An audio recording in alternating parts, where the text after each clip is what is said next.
한번 우리 따라서 하겠습니다. 하나님의 성전. 여러분들 어떠세요?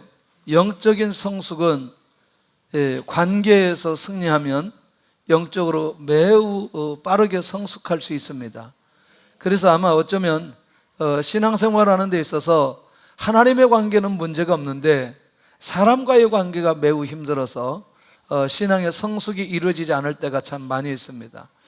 어쩌면 지금도 하나님의 관계는 나는 문제가 없는데 사람과의 관계 속에서 이렇게 뛰어넘지 못하는 또 그런 유형의 사람들만 만나면 마음이 어렵고 힘든 사람들이 있을 수 있는데, 우리가 빨리 성숙하려면 이 관계에서 승리할 수 있기를 바랍니다. 어쩌면 우리를 성숙하게 하기 위한 하나님의 놀라운 계획과 인도하심이 있지 않았나, 그런 생각을 해보고요. 만약에 라반이 야곱이 원하는 대로 모든 것들을 다 해줬다면 결국 야곱이 고향으로 돌아가고자 하는 의지가 그 안에 생겼을까?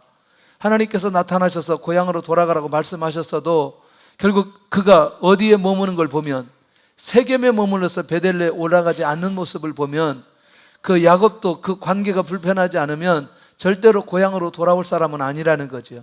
그런데 그 관계 속에서 이 야곱은 하나님의 비전을 붙들게 되어지고, 그리고 그가 정말 하나님 앞에 축복을 받는 그런 베델의 현장에 인도받게 되어지는 것을 보게 됩니다. 그래서 이 관계 문제, 이 부분을 우리가 확실하게 초월하고 이 관계에서 승리할 수 있기를 바라고요. 두 번째, 영적인 리더십은 환경에서 승리하면 반드시 이 영적인 리더십은 나타나게 됩니다. 무슨 얘기냐면 어떤 환경 속에 들어가게 되면 계속해서 환경에 영향을 받고 환경을 이기지 못하고 그 환경 안에 머물러 있다면 결국에는 이 리더십은 절대로 나타날 수 없다는 것이죠. 특별히 그런 면에서 우리가 그 사도행전 16장에 일어나는 두 가지 상황이 같이 공존되는데, 그게 뭐냐면 귀신 들린 여종 치유했던 그 결과가 이 그 사도 바울에게 있어서는 감옥에 가는 현장이죠. 그 감옥에 가는 현장으로 들어갔을 때에 그 맞을 수밖에 없는 그 분위기, 모든 문화가 이 사도 바울이 복음을 증거하고 치유했다는 그것이 본인에게 매우 어려운 환경으로 다가오는 거죠. 그러니까 결국 감옥까지 들어가는 이 자기를 둘러 있는 모든 환경은 바울 사도가 일어설 수 없는 그런 환경이지만, 놀랍게도 사도 바울이 그것을 이겨내는 거죠. 거기서 승리하게 되어지는 거죠. 맞는 것을 두려워하지 않지요. 그 다음에 감옥에 들어간 걸 두려워하지 않지요. 맞나요? 그리고 결국에는 어떻게 되어져요? 사도 바울을 통해서 리더십이 나타나는데 그 리더십이 당장 누구에게 나타나요? 간수에게 나타나는 것을 보게 됩니다. 복음을 받게 되어지는 거죠. 그런 면에서 오늘 우리는 이 영적인 리더십은 환경에서 영향받지 않고 승리하면 하나님의 놀라운 역사가 일어나게 되는 것을 보게 됩니다. 그러면 이제 세 번째, 영적 권위는, 여러분들 이 고난이라고 말할 때는 항상 우리는 폭이 굉장히 넓어야 됩니다. 아까도 얘기한 대로 사도 바울이 맞는 것도 고난, 감옥에 가는 것도 고난이지만 고난의 절정은 어디예요? 죽음이죠, 죽음. 그러니까 결국에는 그 죽음의 현장까지 그것을 수용하고 그것을 받아들일 수 있는 그 상황 속에서 승리하는 사람은 반드시 영적인 권위가 나타나게 되고, 영적인 권위는 반드시 어떤 영향을 미치게 될 뿐만 아니라 많은 사람들을 세우게 되어지는 것을 보게 됩니다. 어떠세요? 사도행전 7장에 스데반이 복음 증거하다 돌에 맞아 죽게 됩니다. 그런데 놀랍게도 그것이 그대로 끝나지 않고 그 영향이 바로 누구에게 영향을 미치느냐? 결국 사울이라고 하는 사람에게 영향을 미치고 그의 삶 속에 끊임없이 그것을 본받아 그 사역에 흔들림 없이 갈 수 있는 이 비밀. 지금도 우리는 스데반 얘기를 하는데, 지금도 오늘 우리는 예수님 얘기를 하는데, 결국에는 이 모든 분들, 특별히 우리를 구원하신 예수 그리스도께서는 이 고난에서 완전히 승리하심으로 주님만이 가지고 있는 그 권위를 오늘 우리들에게 마음껏 허락해 주시는 것을 보게 되더라는 것이죠. 결국 뭐냐면 성숙과 리더십, 권위는 관계나 환경이나 고난에서 승리할 때 우리에게 주어진다는 사실을 놓치지 않는다면 결국 이런 환경을 우리가 받아들일 수 있는 영적인 감각이 우리에게 필요하다는 겁니다. 할렐루야.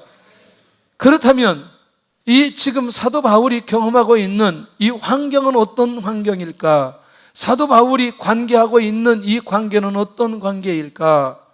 결국 이교도에 의해서, 잘못된 거짓 사도에 의해서 고린도 교회는 풍지박산될 지경에 놓여져 있고, 그런 상황 속에서 이 교회를 세우고자 하는 이 사도 바울의 중심, 특별히 이 고린도 교회 환경은 사도 바울 얘기보다도 누구의 얘기를 더, 거짓 사도의 얘기를 더 집중하면서 들으면서 영향받는 사람이 있었다는 것이죠.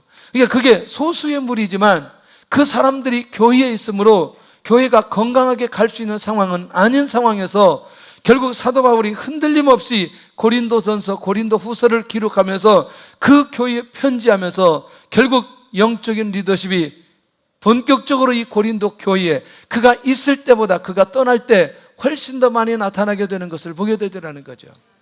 할렐루야. 근데 이제 이 내용들이 다시 한번 점검해 볼 내용들이 있어요. 그러면서 이제 사도 바울이 오늘 본문 11절부터 13절까지는 이 고린도 교회 성도들에게 마음을 넓히도록 호소하고 있습니다. 마음을 넓히도록, 큰 그릇이 되도록. 자, 이제 이 내용이 얼마나 중요한지를 우리가 한번 살펴볼 필요가 있다는 얘기죠. 왜냐하면 11절에 가서 보면 아까 얘기한 대로 이런 어려운 환경 속에 있는 고린도 교회를 향해서 사도 바울이 먼저 마음을 열어놓았다고 고백합니다.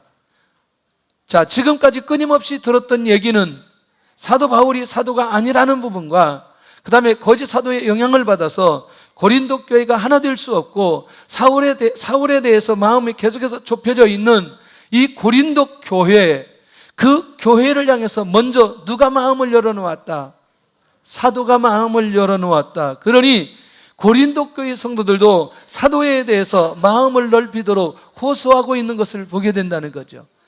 이 말은 무슨 말이냐면, 혹 고린도 교회 성도들이 이교도의 얘기를 듣고 거짓 사도의 얘기를 듣고 그리 넘어갔다 할지라도 그것까지도, 그런 사람들까지도 수용하겠다는 마음이 바울 안에 있다는 것입니다. 이해되시나요? 그런 정도의 마음의 문을 열었으니 당연히 고린도 교회 성도들도 사도 바울에 대해서 마음을 넓히는 건 당연한 거 아니냐는 거죠. 그리고 모든 성도들의 잘못을 용서하고 사랑의 마음으로 완전히 회복되어졌다는 겁니다. 하나님의 은혜이죠. 수없는 공격이 있는데 그들의 잘못을 용서하고 그들을 끝까지 사랑할 수 있는 마음으로 그들을 향해서 열려진 자기 안에 있어의 마음을 먼저 사도 바울이 나누고 있다면, 결국 이미 고린도 교회 성도들은 우리가 이런 정도 이렇게 강력하게 핍박을 하고 그 다음에 거절하고 사도라고 인정하지 않고 이런 수많은 모함들이 사도 바울에게 갔기 때문에 사도 바울이 우리 교회를 향해서 마음이 닫혀졌을 거다라는 생각을 가질 수 있었다는 것이죠.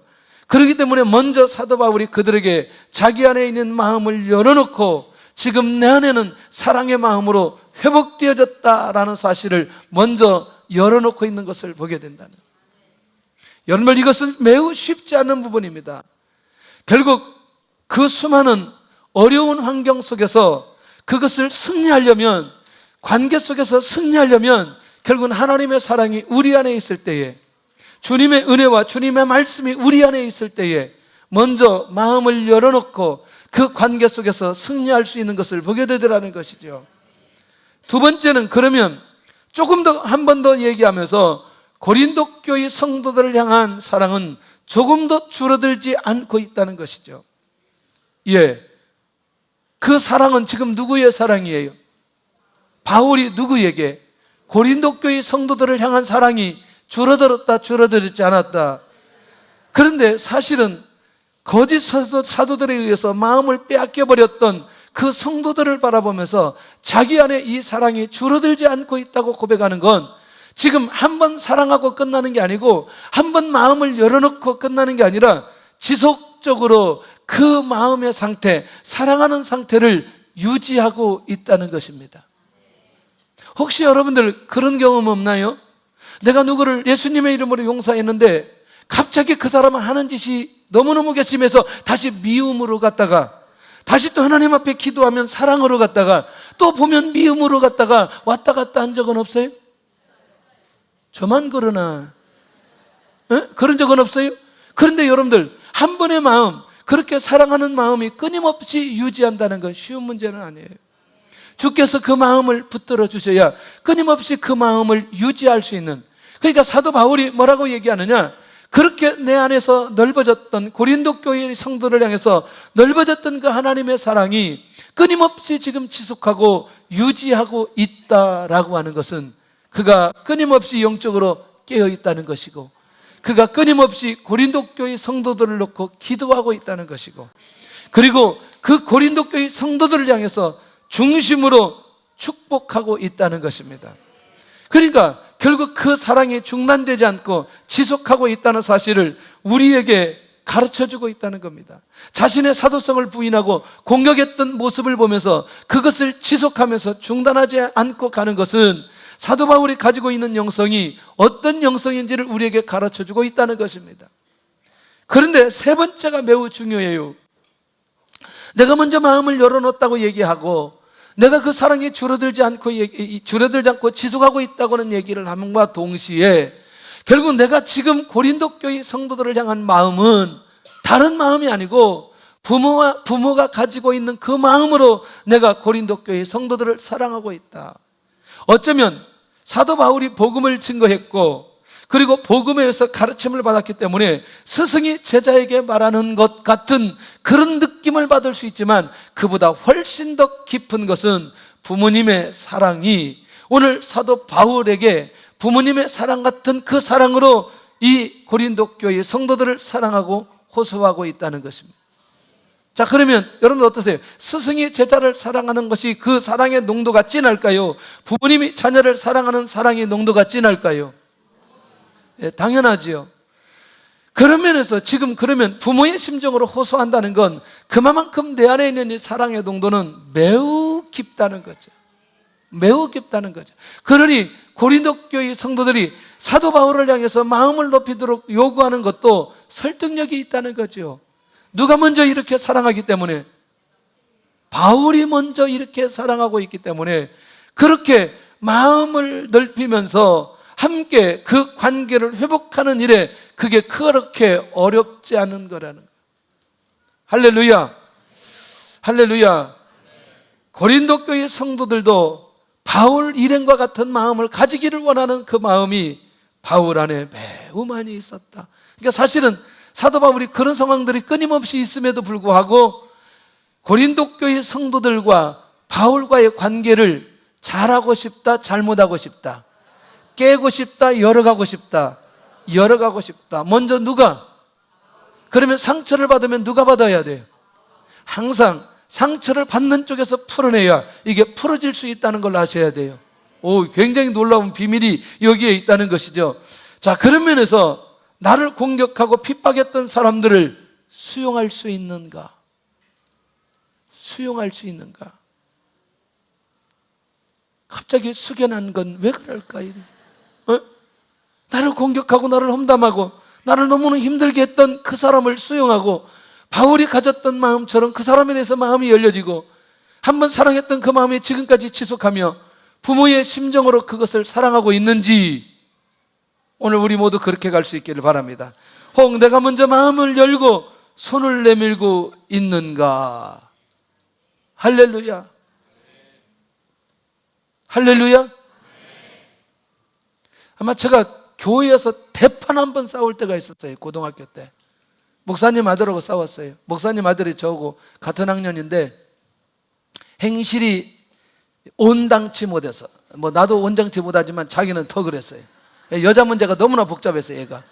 그래서 목사님 아들이 여자 문제가 이렇게 복잡하면 안 된다, 그렇게 해가지고 그 여자를 사귀는데 여자를 사귀는 애도 온 학교가 다 아는 여자하고 사귀는 거예요.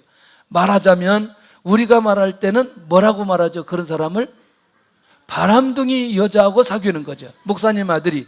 온 학교에 소문이 다 났어요. 내가 이래봬도 학교 우리 중고등부 회장인데 이 총무라는 목사님 아들이 영 엉망인 거죠. 그래서 조용히 나오라고 해가지고 몇 대 때렸어요. 싸움은 했지만 내가 때린 게 훨씬 더 많아요. 근데 중요한 건 같이 싸운 거는 누가 누구를 미워하면 안 되잖아요. 맞잖아요. 같이 싸운 건데.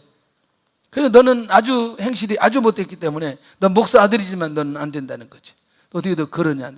남녀공학에서 그렇게 금방 소문나는데 그렇게도 행실이 그래가지고 하여튼 징탕 싸웠어요. 교회 마당에서 싸우면 안 돼가지고 그 교회 마당 길 건너서 싸웠어요. 그 다음날 학교에 갔는데 이게 근심이 되는 거죠. 이거 목사님 아들을 이렇게 내가 때려가지고 참 뭐 때린 것도 아니지 싸운 거지 뭐 그 엄밀히 말하자면. 이제 수업 시간에 공부 안 하고 내가 이제 뭐죠 그게? 응? 아니 친구한테 무슨 반성문이야? 응? 그렇지.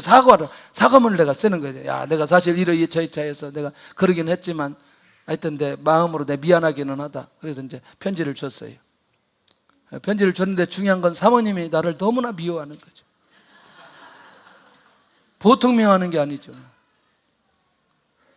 나를 불러도 어떻게 할 수는 없고, 왜냐하면 같이 싸운 거니까. 우리끼리는 또 해결하고.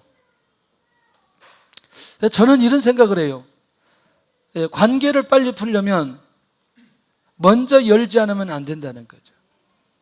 이해되시나요? 부부싸움한 분들 오늘 밤 가기 전에 먼저 열어놓고, 할렐루야. 형제들끼리 어려운 분들 빨리 열어놓고, 할렐루야. 에? 해결할 수 있기를 바랍니다. 왜 너희들이 아멘을 하냐 여기서. 부모님들이 싸운 것처럼. 에? 친구하고 싸웠어요? 할렐루야. 빨리 해결해. 오늘 밤에 가서 문자 보내고 내 미안하다. 내가 참 내가 교회 다니는 애가 영성이 내가 깨어있지 못해가지고 너가 내가 싸웠는데 내가 오늘 목사님 설교 듣고 내가 심히 내가 회개하면서 내가 이 문자를 보냈는데 앞으로 잘 지내자. 밥 한번 사주면 되잖아요. 밥값 없으면 목사님한테 밥값 줄 테니까. 자, 이런 것들이 어렸을 때부터 이렇게 같이 계속해서 풀어가야 될 필요가 있다는 거죠. 저는 굉장히 중요하다고 생각합니다. 이것은. 예. 자, 그런 면에서 두 번째, 바울의 호소가 고린도 교회 성도들을 감동시킨 건 뭐냐? 그렇게 감동할 수밖에 없는 이유가 있어요. 왜? 사도 바울이 사도직을 감당하면서 모든 수고와 고난을 감당하였습니다. 그러니까 누구에게든지 사도가 사도로서의 정체성을 가지고 있다 없다, 그리고 사역을 할 때도 그렇게 사역을 했다 안 했다, 누구에게도 꺼리끼는 일을 행하지 아니하였던 사도 바울이에요. 그러니까 오직 자기는 그리스도의 사도로 부르심을 받고 그가 그것을 감당하는데 심지어 고난까지 왔다 할지라도 그것을 끊임없이 감당했던 것을 보게 된다는 거죠. 두 번째는 뭐냐면 그 엄청난 사역 속에 투옥, 폭동, 굶주림, 그런 가운데 인내 가운데 그것을 다 감당했다는 것이죠. 그러니까 사도로서 문제가 있다 없다? 없다. 사역 속에서도 문제를 찾을 수 있다 없다? 하나님의 사도로 부끄러움 없이 내가 하나님 앞에 헌신했기 때문에 고린도 교회 성도들이 그 얘기를 들을 때마다 그들이 감동하지 않을 수 없다는 거죠. 누구 때문에 이렇게 했어요? 주님 때문에 이렇게 했지만 사실은 궁극적으로 영혼 때문에 이렇게 한 것 아니냐는 거죠. 그러니 여러분들 열매를 보아서 그 사람이 누구인지를 알 수 있는데 이 사도 바울을 통해서 주시는 이 자기 삶 속에 일어났던 그 열매는 결국에는 고린도 교회가 거부할 수 없는 그런 사역의 비밀들이 사도 바울에게 있었던 것을 보게 된다는 거죠. 감동이 되겠어요? 안 되겠어요? 감동이 되죠. 왜? 그렇게 살았던 얘기를 이제 1장 1절에서 11절까지 얘기했기 때문에. 세 번째, 그가 사역을 할 때 지난 시간도 성령의 감동과 거짓없는 사랑 안에서 사역을 했다고 고백하고 있다는 거죠. 무슨 얘기냐? 하나님의 능력과 하나님의 은혜에서 의의 병기로 무장하고 그 사역을 감당했기 때문에 결국 그 얘기를 들으면 들을수록 고린도 교회 성도들은 우리와 함께 했던, 우리 교회를 세웠던 사도 바울이 이런 분이었다라는 사실을 다시 한번 서신을 통해서 확인할 수 있는 것 아니냐는 거죠. 예, 무엇인가 이득을 취하지 않고 사람의 도움을 구하지 않고 자기 스스로 뭐 하면서 천막 만드는 일을 하면서 선교비를 구걸하지 않고 선교비를 스스로 마련해 가면서 지금까지 이런 사역을 해왔던 사도가 결국 마음을 넓히고 고린도 교회 성도들에게 마음을 넓히라고 하는데 그들이 감동되지 않을 수 없다는 얘기죠. 할렐루야. 그러니까 결국 이 사도 바울이 그들에게 이렇게 나눌 때에, 이 편지를 쓸 때에 그들은 마음의 문을 열고 사도 바울의 마음을 받을 수밖에 없는 거 아니냐는 거예요. 할렐루야.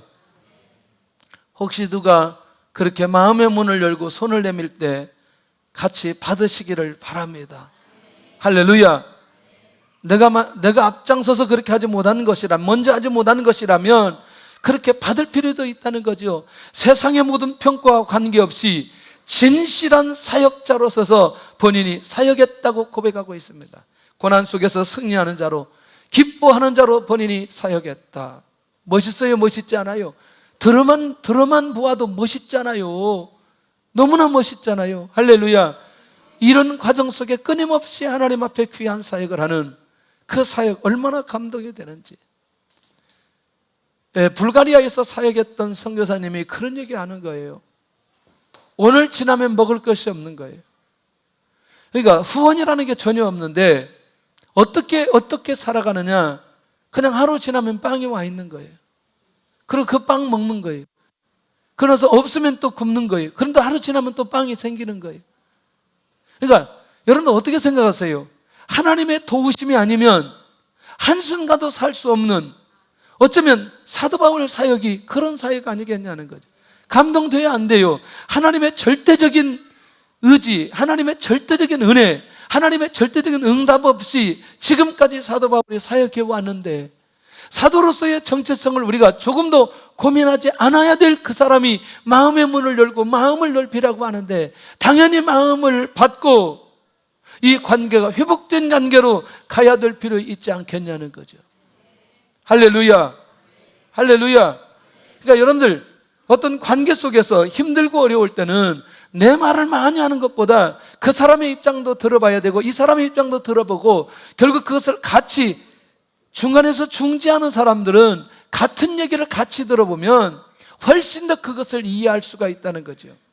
그런 면에서 우리 안에 관계 속의 승리함으로 하나님께서 주시는 그 영적인 리더십, 영적인 권위, 영적인 능력, 이런 것들이 나타날 수 있기를 바랍니다. 자, 그렇다면 이렇게 마음을 넓히라고 해놓고 이제 사도 바울이 정말 기가 막힌 얘기를 하는 거죠. 뭐냐? 이 고린도 교회 성도들, 예수님 믿고 구원받은 사람들은 하나님 앞에 구별된 성도라는 거죠. 어떤 성도? 구별된 성도. 이제 관계 문제를 열어놓고 난 이후에는 그 다음에 구체적으로 하나님의 말씀이 이 고린도 교회에 기가 막힌 말씀이 선포되는 것을 보게 됩니다. 믿는 자들과 연합하지 말 것을 권고하고 있습니다. 누구와? 믿지 않는 자들과 믿는 자들과 뭐 하지 말아라? 연합하지 말아라. 이건 굉장히 중요합니다. 왜? 이 초대교회는 이교도 및 거짓 사도들의 유혹이 매우 심했던 때예요. 자, 이제 이 배경을 알면 왜 연합하지 말아야 될지에 대한 이유가 분명히 이 안에 있어요. 그런데 이 믿지 않는 자들과 연합을 하게 되면 그들이 뭐 하기 때문에 그냥 믿지 않는 것으로 끝나는 게 아니라 그들이 우상숭배를 하는 거죠. 그런데 우상숭배를 하면 우상숭배를 벌이는 그 우상숭배의 축제에 유혹을 받게 되고 그 현장에 가게 된다는 거지요. 이해되시죠? 지난번에 여러분들 고린도 교회 얘기할 때 고린도 교회 안에는 무엇이 많았다고 얘기했어요? 우상숭배하고 직결되는 게 있어요. 그렇습니다. 음란입니다. 왜냐하면 종교적인 음란 행위가 그 다음에 따라간다는 거죠.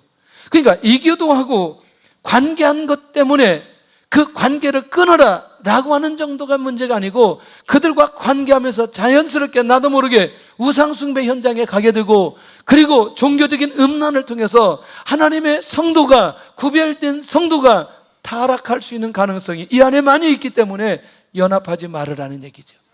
이해되시죠? 무슨 말인지 이해되시죠? 그러니 이 부분에 대해서 우리는 분명히 눈이 열려져야 될 필요가 있다는 얘기예요. 할렐루야. 내가 가까운 사람과 가까이 지낼 때는 그 사람을 복음으로 하나님 앞에 돌아오기 이전에 내가 돌아오는 것이 목적이라면 이것은 이 관계 속에서 승리할 수 있지만, 그렇지 않을 때는 이 유혹을 받아 넘어갈 수 있는 가능성이 매우 많이 있기 때문에 연합하지 말아라, 이렇게 말하고 있다는 것이죠. 이해되나요? 이해되나요? 그런데 우리 교회 안에는 이런 사람들까지 전도해가지고 주님 앞에 인도한다. 놀라운 거지, 이거는. 할렐루야. 전보로 다니지 않고 오히려 그 사람들을 전도해서 교회까지 데리고 온다. 놀라운 일이야, 이게. 우리 교회 안에서 이런 일들이 일어난다는 게. 할렐루야. 누군지 궁금해요? 네, 나중에 알려드리겠습니다. 이들과 연합할 때 일어나는 현상은 결국에는 이들은 믿음에서 떠난 자들이기 때문에 자신도 모르게 믿음에서 떠나게 된다는 겁니다. 근데 이게 결정적인 거죠. 그런 면에서 여러분들, 우리가 영적으로 든든히 서가고 우상 문화를 바꾸고 그런 음란 문화를 바꿀 수 있는 영성이 우리 안에 있는 것이라면 결국에는 그때는 그 영혼들을 하나님 앞에 돌아오게 할 수 있는 계기는 될 수 있지만, 이 기준점이 없이 이것을 분별하지 못하고 연합하게 될 때는 반드시 우리도 모르게 넘어질 수 있는 가능성이 매우 많이 있다. 할렐루야. 그래서 주변의 관계를 우리는 잘해야 된다는 거죠. 우리 학생들, 야야야야야야야, 이 누구냐 이거? 일어나. 기상. 얘들은 20분짜리들이기 때문에 이해를 해야 돼요. 20분만 지나면 힘들어해요. 이 긴 시간을 앉아있는 것 자체가 굉장히 놀라운 거예요. 근데 이렇게 하다 보면 얘들이 대학 가고 그 다음에 작년이 됐을 때 예배에 익숙하게 예배 드릴 수 있어요. 할렐루야. 기대해. 올 겨울에 제주도 간다. 제주도 가. 확실하게 간다. 하여튼 뭐 배 타고 가든지 비행기 타고 가든지 하여튼 뭐 타고 가든지 가기는 갈 거예요. 할렐루야. 기대해. 성가대 하는 사람들만. 성가대 하는 사람들. 지금부터 하는 사람도 갈 수 있어. 지금부터 하는 사람도 갈 수 있어. 여기 꽉 차도 다 갈 수 있어요. 하여튼 배 타고라도 가는 거예요. 밤새도록 저기 목포까지 가가지고 배 타고 갈 수 있어요. 할렐루야. 차 다 가지고 갈 수 있어요. 배 타고. 정말 재밌어요. 자, 믿지 않는 자들과 연합하지 않아야 될 이유, 의와 불법이 함께 할 수 없기 때문에. 할렐루야. 근거입니다. 자, 믿음의 순수성을 빼앗기지 않아야 된다는 거죠. 자, 이걸 이제 조금 더 풀어서 사도 바울이 말씀하고 있다는 거죠. 여러분들, 불신자와 연합하는 순간에, 믿지 않는 자와 연합하는 순간에 의와 불법이 함께 할 수 있다라고 하는 것으로 사도 바울이 전제해 버리는 거죠. 할렐루야. 놀렐루야? 할렐루야. 아까 이제 얘들 얘기하려다 지금 그런 거죠. 너희들은 친구들을 잘 사귀어야 되는 거예요. 오케이? 전도할 목적이 아닌 다른 목적으로 친구를 산다 보면은 자기도 모르게 넘어갈 수 있다는 거죠. 왜냐하면 얘들 세계 속에서는 부모님의 얘기보다 친구 얘기가 절대적이에요. 절대적, 아주 절대적. 할렐루야. 그렇기 때문에 친구를 정말 잘 사귀어야 된다. 친구 사귈 사람이 없는 사람은 목사님하고 사귀면 돼요. 할렐루야. 네. 오케이? 네. 누구예요? 기혁이처럼 축구도 비리비리하지만 운동장에 나와서 그렇게 자꾸 축구하다 보니까 목사님은 가까워져 가지고 이게 아주 기가 세계적으로 인류대학에 들어가 가지고 지금 얼마나 잘 훈련받고 있는지 말이에요. 세계적인 대학에 들어가서 얼마나 훈련을 받고 내 안부 묻는 애는 걔밖에 없어요. 걔밖에 없어요. 목사님 잘 계시냐고, 어떻게 계시냐고. 참나. 하여튼 운동장에서 욕 바가지로 먹었어요. 공 그렇게 찬다고. 공을 어떻게 이렇게 좀 이렇게 힘있게 차야 되는데 어떻게 이렇게 공을 차면서. 나는 참 저놈이 어떤 놈인지. 운동장에 나왔는데 근데 꼬박꼬박 운동장에 나온다는 게 중요한 거예요. 욕 바가지로 먹으면서도 꼭 나오는 거죠. 꼭 나를 마크해 또 그런데 중요한 거. 누가 그렇게 시켰는지 하여튼. 자, 그렇게 가까워질 수 있다 이 말이에요. 빛과 어두움이 함께 할 수 없기 때문에. 여러분들, 빛이 있으면 어두움이 살아가고, 맞아요? 어두움이 있으면 무엇이 물러가고. 그러니까 이게 절대, 이게 지금 이 원리는 뭐냐면 함께 할 수 없다는 거죠. 의와 불법이 함께 할 수 없다. 믿는 자와 믿지 않는 자와 함께 할 수 없다. 그리스도인들과 우상숭배하는 자들과 함께 할 수 없다. 이 기준점이 우리 안에 있어야 된다니까요. 근데 복음적 관점에서는 굉장히 우리가 폭을 넓혀야 될 필요가 있다는 거예요. 맞아요? 제가 옛날에 이제 중국에서 막 나와서 이런 생각을 했어요. 이게 이제 교회라는 성전이라는 개념 때문에 이제 그렇게 할 수 없는데, 정말 이 불신자들이 이 교회 안에 들어와야 되는데, 이게 이 교회 안에 들을 수 있는 것들은 사실은 이 노래라는 게 굉장히 그 노래가 가지고 있는 문화가 굉장히 많은 계층을 소유합니다. 맞아요? 그러니까 이게 이제 요즘 가수들 이름을 잘 모르겠어요. 이게 옛날에는 제가 다 아는데 요즘은 잘 모르겠어요.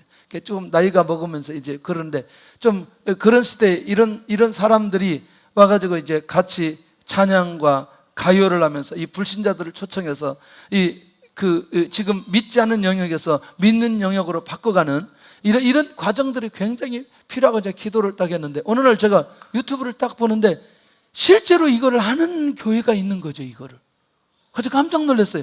한 2시간 몇 분을 하는데, 와, 개그맨이 나와서 사회를 하고요, 담임 목사님도 나와서 유행가를 부르고 있더라고. 이야, 그리고 막 그 남진, 조영남 뭐 다 나왔어요. 막 다 나와가지고 막 노래하는데 거의 아저씨들, 할머니들 거의 다 쓰러지더라고. 막 실신 직전이더라고. 막. 여러분들, 여기에는 분명한 복음이 그 안에 있기 때문에 여기서 여기 넘어가는 이 과정이 굉장히 필요할 수 있다. 이 부분에서 우리 자신들 눈이 좀 열려졌으면 좋겠다, 그런 생각이 들고요. 근데 이제 그쪽으로 완전히 가버리면 문제지만, 분명한 복음이 있을 때는 이 넘어가는 시점이 매우 중요합니다, 여러분들.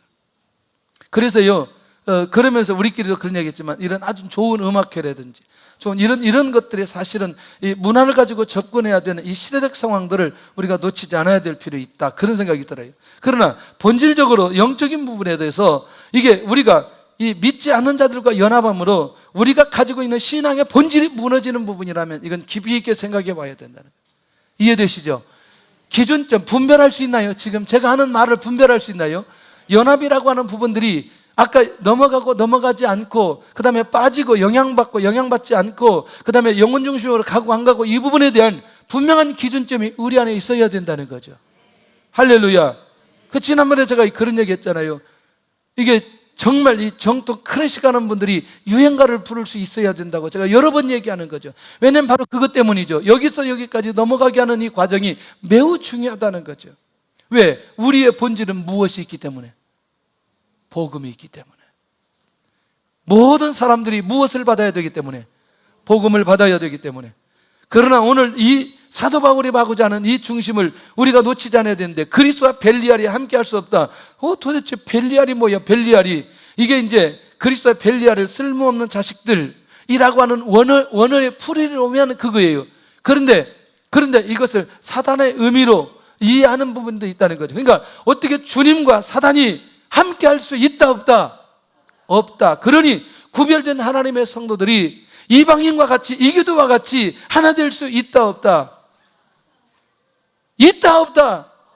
그러니 여기서 중요하게 바라봐야 될, 이들을 여기까지 이렇게 만든 누구? 거짓 선지자들, 거짓 사도들. 이 부분에 대해서 분명하게 눈을 열어 볼 수 있는 눈을 사도 바울이 열어주고 있는 것 아니냐는 거죠. 할렐루야. 우리는 눈이 열려야 됩니다. 어떤 눈이 열려야 되느냐? 내가 영적으로 하나님과 깊은 교제와 하나님의 뜻을 이뤄가는 데 있어서 장애가 되는 것들이 무엇이냐, 그것을 방해하고 그걸 무너뜨리는 것들이 무엇인가를 살펴볼 필요가 있다는 거예요. 이게 매우 중요합니다. 나는 어떻게 나에게 어떤 방법과 어떤 원리로 그렇게 연합하게 만들면서 이 본질의 문제를, 내가 가지고 있는 이 본질을 이게 무너뜨려 가는 것이 무엇인지를 볼 수 있는 눈이 열려야 된다는 거죠. 할렐루야. 이 감각들이 우리 안에 있기를 바랍니다. 나는 다른 건 다 이기는데 이렇게 나에게 유혹 올 때 내가 넘어가 버리고 이게 극복하지 못하고 이기지 못하는 부분이 무엇인가를 살펴볼 필요가 있다는 거죠. 성전과 우상이 함께 할 수 있다, 없다? 없다. 그러니까 이것들이 계속해서 함께 할 수 없다라고 얘기하고 있어요. 김우섭 집사님 곧 끝나니까 눈 뜨고 이제 지금은 완전히 졸진 않았어요. 그러니까 졸음에 들어가는 순간에 그냥 얘기하는 바람에. 그래서 나는 김우섭 집사님을 참 좋아하는 게 가끔가다 저렇게 졸아주어야 다른 사람을 깰 수가 있어요. 그냥 다른 사람 얘기하면 아유 약간 눈 감았는데 왜 내 이름까지. 김우섭 집사님은 수백 번 얘기해도 시험에 안 들어요. 왜냐하면 계속 졸기 때문에. 괜찮아요 원래. 정말 감사해요. 계속 조세요. 그러다면 다른 사람 다 깨울 수 있어요. 저런 남편하고 사는 사람은 얼마나 행복할까. 무슨 얘기를 해도 상처받지 않는 저 남편하고. 할렐루야. 얼마나 힘들겠으면 저 머리가 벗어졌어요 지금. 예수님 동생 같은 분을. 나는 어둠에서 확실하게 구별된 삶을 살아가고 있나. 자, 그런 면에서 이제 이 부분에 대해서 정리할 필요가 있다는 거죠. 진짜 나는 구별하고 있나? 구별하고 있나? 구별하고 있나? 분별하고 있나? 수많은 관계 속에서 승리하고 있나? 할렐루야. 할렐루야. 보통 중요한 게 아니에요. 보통. 그래서 잘 알지 못하는 사람들, 또 영적인 깊이가 없거나 이런 부분들이 있을 때, 또 여러분들 어디서 누가 선교사님이 와가지고 어디 뭐 치유한다 그런 거 하지 마세요. 우리 교회 선교사님은 엄청나게 많아요. 그런데 가지 말으라는 거죠. 그러니까 이거는 우리 스스로 뭐 해야 된다? 분별해야 될 필요가 있다는 거죠. 성경 공부 우리 교회 일주일만 다녀보세요. 성경 할렐루야. 여러분들 이게 굉장히 중요하다니까요. 원리가. 그러니까 이걸 좀 디테일하게 좀 얘기하면 좋겠는데 이제 그러기에는 시간이 많이 가니까 여러분 이거 뭔가 원리가 있어요. 나를 영적으로 무너뜨리게 하는 거, 공동체를 영적으로 무너뜨리게 하는 게 이게 무엇인지를 눈을 열어서 볼 필요가 있어요. 할렐루야. 자녀들도 보여지잖아요. 가정 중심의 자녀들이 누구를 만나는 순간에, 친구를 만나는 순간에 이 아이가 밖으로 나가기 시작하는 거죠. 집에 들어오기 늦게 들어오고 아예 외박하고. 하나 확실한 것, 절대로 외박하면 안 된다. 따라서 너희들만, 나는 절대로 외박 안 한다. 친구 집에서 안 잔다. 그게 친구 집에서 잔다 안 잔다? 너 얘들이 잔다 그러는 거야. 이것들이 어디서 잔다고 얘기해 지금 목사님. 어이 간이 부은 애들인데. 저는 한 가지 원칙이 있어요. 딸 하나밖에 없었지만 절대로 외박하는 건 안 됐어요. 허용을 안 했어요. 어떤 경우라도 허용을 안 했어요. 왜냐하면 한 번 자는 순간에 이게 한순간에 무너질 수 있어요. 특별히 아이들 키울 때 외박은 허용한다, 허용하지 않는다? 허용하지 않는다. 꼭 가야 될 일 있으면 엄마랑 같이 가서 자도록. 친구 집에 엄마랑 같이 가서 자는 건 괜찮아요. 그건 아주 좋은 일이에요. 오케이? 네. 자, 이제 거의 마지막 정리합니다. 성별된 삶을 살아야 될 성전된 성도는 이제부터 사도 바울이 자기 얘기를 하는 걸 이 고린도 교회 성도들이 굉장히 힘들어 할까봐 이제 성경 구절을 정확하게 성경에 있는 내용을 그들에게 대면서 왜 구별해야 되는지, 왜 성전된 성도는 어떻게 살아야 되는지 그걸 알려주고 있습니다. 첫째가 뭐냐면 성도는 하나님의 백성이기 때문에 성별된 삶을 살아야 된다고 가르쳐주고 있습니다. 레위기서 26장 12절의 인용을 말씀 확인시켜 주시는데 시작. 나는 그들의 하나님이 되고 그들은 나의 백성이 되리라. 나의 백성이 된다는 건 누구의 백성이에요? 하나님의 백성은 하나님의 백성들처럼 살아야 된다는 거죠. 그러니까 반드시 구별된 삶을 살아야 된다는 거죠.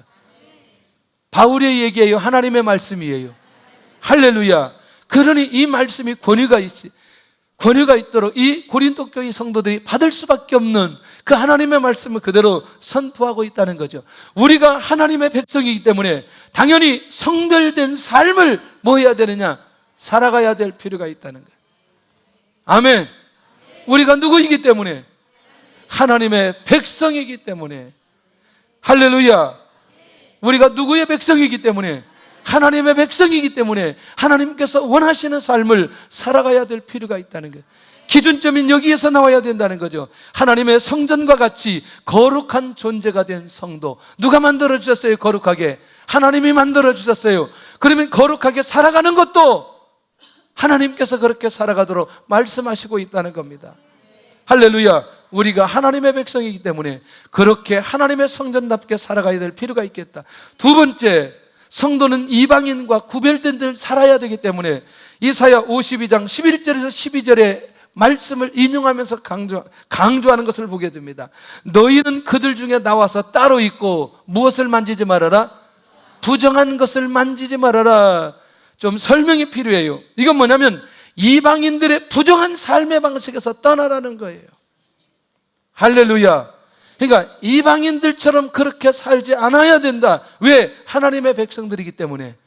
그러니까 그것을 하나님의 백성들이라는 전제를 하고 그 다음에 이방인처럼 살지 말아라고 하는 그 근본적인 이유를 이사야 52장에 있는 내용들을 근거로 해서 오늘 이 고린도 교회 성도들이 깨어있도록 말씀하고 있다는 거죠. 세 번째는 성도가 거룩하신 하나님의 자녀이기 때문에 사마 7장 14절 이사야 40장 6절을 인용하면서 제시하는데 시작! 너희에게 아버지가 되고 너희는 내게 자녀가 되리라. 그러니까 아까 하나님의 백성이라고 말하고 있고 지금은 하나님의 누구라고? 자녀이라고. 그러니 성별된 삶을 살아야 된다. 자, 바울의 얘기예요. 하나님이 직접 말씀하셨어요. 하나님이 말씀하신 내용을 그대로 선포하고 있는 것을 보게 됩니다. 그러니까 이런 근거를 고린도 교회 성도들에게 제시하니까 당연히 이 고린도 교회 성도들이 그렇게 구별된, 내가 하나님의 성전이기 때문에 그렇게 성별된 삶을 살아야 되지 않느냐. 설득되는 거죠. 오늘도 이런 기가 막힌 멋있는 신앙의 삶을 살아갈 수 있기를 바랍니다. 할렐루야. 이번에 우리 장로님들하고 제주도 갔다 오는데 이제 비행기를 타려고 딱 이렇게 이제 제일 먼저 제가 앞에 딱 섰어요. 이게요, 굉장히 힘들어요. 서 있으면. 제일 앞에 서 있었죠. 제가 서니까 제 뒤로 막 있어요. 왜냐면 왜 서 있냐면 앉을 자리가 없어서 서 있었어요. 그냥 제가 어디 앉으려니까 앉을 자리가 없고, 그러면 차라리 비행기 대기할 때 앞에 서는 게 좋겠다. 앞에 이제 공간이 이렇게 남았어요. 그럼 사람들이 들어가면 돼요, 안 돼요? 아줌마들 5명이 이 밑으로 들어와가지고 앞에 딱 서 있는 거예요, 이거. 그러니까 뒤에 있는 아줌마가 말하기를, 아저씨 좀 딱 붙으세요. 저 사람들 못 들어오게. 내가 보통 때 같았으면 이분들에게 한마디 하겠는데, 그런 내 목사인데 그러다. 가봐야 뭐 얼마나 빨리 가겠나, 이게 지금. 뭐 이 5명 뒤에 우리 팀인데 가끔가다 이제 이게 제정신이 돌아올 때는 이렇게 하다가 또 제정신이 안 돌아올 때도 한마디 하기도 하고 막 그러기도 하는데, 이 구별하게 산다는 게 사실은 쉬운 건 아니다, 여러분들. 이해되시나요? 그런데 어디서? 그렇지. 아니 저 블라디보스톡에서 이런 거예요. 시베리아 횡단 열차를 체험하기 위해서 이제 줄을 섰어요. 다 보니까 한국 사람들이야. 그러면 이게 자리표가 있는 게 아니라 먼저 타는 게 임자야, 이게.